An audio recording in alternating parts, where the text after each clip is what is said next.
सुना है कि अब मैं पत्रकार हो गया हूँ। ना समझ था पहले, अब समझदार हो गया हूँ। बहुत गुस्सा था इस व्यवस्था के खिलाफ, अब उसी का मैं भागीदार हो गया हूँ। दिल पसीजता था राह चलते हुए पहले, कलम हाथ में आते ही दिमागदार हो गया हूँ। कभी नफरत थी कुछ छपी हुई खबरों से मुझे, आज उन्हीं खबरों का तलबगार हो गया हूँ। सोचा था अलग राह पकड़ूंगा पत्रकार बनकर, अब मैं भी भेड़ चाल में शुमार हो गया हूँ।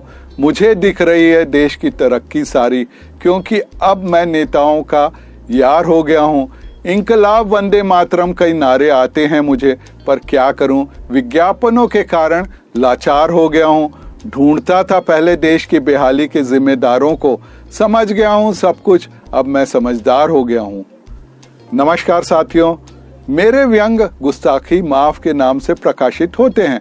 सामान्यतः इन व्यंगों में कुछ साथियों की चौपाल में हो रही बातचीत होती है, जिसमें से एक कैरेक्टर होता है पत्रकार माधव, जो कि किसी के भी भीतर रहने वाला एक चरित्र है, जो कि व्यंग मजाक में बहुत गहरी बात कह देता है। इस बार की पेशकश है पत्रकारिता नहीं आसान, हमने तो ये जाना है, काजल की लकीरों को आंखों से चुराना है। कुछ दिन पहले रिपब्लिक टीवी के बड़े पत्रकार अर्णव गोस्वामी को एक आत्महत्या के लिए उकसाने वाले मामले में सुप्रीम कोर्ट ने जमानत दी। इस जमानत के बाद जेल से छूटकर अर्णव एक चुनाव में जीते हुए प्रत्याशी की तरह खुली कार में तामझाम के साथ लोगों के समर्थन से जुलूस लेकर निकले। इस प्रकरण से यह दिखाई दिया कि एक संघर्षशील पत्रकार पर राज्य सरकार हावी होने के लिए उस पर तमाम तरह के केस व दबाव डाल सकती है। पत्रकार के विचार व कलम से कोई भी सहमत हो या नहीं हो, परंतु उसके साथ इस तरह से खिलवाड़ करना ठीक नहीं है। आज की चौपाल में हमारे एक अर्णव गोस्वामी प्रेमी पत्रकार ने बातचीत की शुरुआत करते हुए कहा। अब हमारे दूसरे साथी, जो कि रवीश कुमार से ज्यादा इत्तेफाक रखते थे, ने सोशल मीडिया के वीर द्वारा लिखे एक पोस्ट को हमें बताया।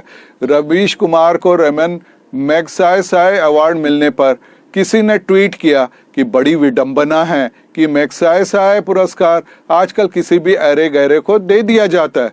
चंद घंटे में इस ट्वीट पर 900 के करीब रिट्वीट हुए और कई हजार लोगों ने उसे लाइक किया। आप बेशक उनकी पत्रकारिता के हिस्से को नापसंद कीजिए, उसकी आलोचना कीजिए, मगर ये कहना कि उन्होंने और कुछ भी नहीं किया, उनके साथ ज्यादती है। रवीश कुमार को बधाई देने में रवीश कुमार यानी हर बात की नकारात्मक बाल की खाल निकालने वाला मत बनिए। यह सुनकर तीसरा साथी बोला। रवीश कुमार को 2019 के रेमन मैग्सायसाय अवार्ड मिलने की घोषणा के साथ ही उन्हें बधाइयों के बोझ का इस कदर सामना करना पड़ा कि उनके भार से उनके दोनों कंधे ही झुक गए हैं। अवार्ड देने वाली संस्थान ने कहा कि रवीश कुमार को यह अवार्ड बेआवाजों की आवाज बनने के लिए दिया जा रहा है। अब चौथा साथी बोला, लेकिन इन सारी शुभकामनाओं के बीच बीजेपी के भोंपू प्रवक्ता संबित पात्रा ने यह कहकर सनसनी फैला दी कि रवीश को अवार्ड उनकी वजह से मिला है और उन्हें मेरा शुक्रिया कहना चाहिए।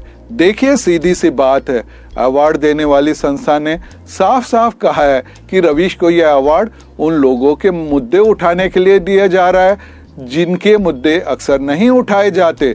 ये सब मेरे द्वारा उनके डिबेट में न जाने की वजह से ही संभव हुआ है। मैं उनके डिबेट में जाता तो उनको भी बाकी एंकरों की तरह इधर उधर उलझा देता। मैंने उन्हें बेमतलब के मुद्दों में नहीं उलझाया, इसलिए वो जनता के मुद्दे उठा पाए, वरना मेरे रहते मजाल है कोई ऐसा कर दे। अब मैं बोला, पत्रकारिता में नोबेल पुरस्कार की तरह से माना जाने वाला यह अवार्ड मिलना बेहद आसान नहीं है। मेरे हिसाब से अनेक पत्रकारों में से किसी एक को उसके कार्य व कार्यशैली के आधार पर विशेषज्ञ कमेटी के द्वारा विश्लेषण कर यह अवार्ड दिया जाता होगा। रवीश कुमार को नापसंद करने वालों के गले से यह बात उसी तरह से नहीं उतर रही है जिस प्रकार से मोदी जी के विरोधियों को मोदी जी के द्वारा अंतर्राष्ट्रीय स्तर पर कूटनीतिक सफलताएं व जनता के लिए चलाई गई अनेक लाभकारी योजनाओं की सफलताएं नहीं उतरती है। अब पत्रकार माधव बोले, एकदम सही बात है। कुछ लोगों को अर्णव गोस्वामी को जेल, मोदी जी के समर्थन की वजह से वह रवीश कुमार को मिलने वाला यह सम्मान मोदी जी का विरोध करने का इनाम लगता है। उन लोगों की नजर में अर्णव व रवीश कुमार की पत्रकारिता में मोदी प्रेम या विरोध की खबरों के अलावा और कुछ भी नहीं है। इसलिए वे कहते हैं कि अर्णव या रवीश की तरह नहीं बने। पर तब यह प्रश्न भी उठता है कि किसकी तरह बने? अमित शाह की तरह, राहुल गांधी की तरह, अरविंद केजरीवाल की तरह, ओवैसी की तरह, मायावती की तरह, लालू यादव की या उमर अब्दुल्ला की तरह बने? क्योंकि मोदी जी की तरह बनना मुश्किल ही नहीं, नामुमकिन है।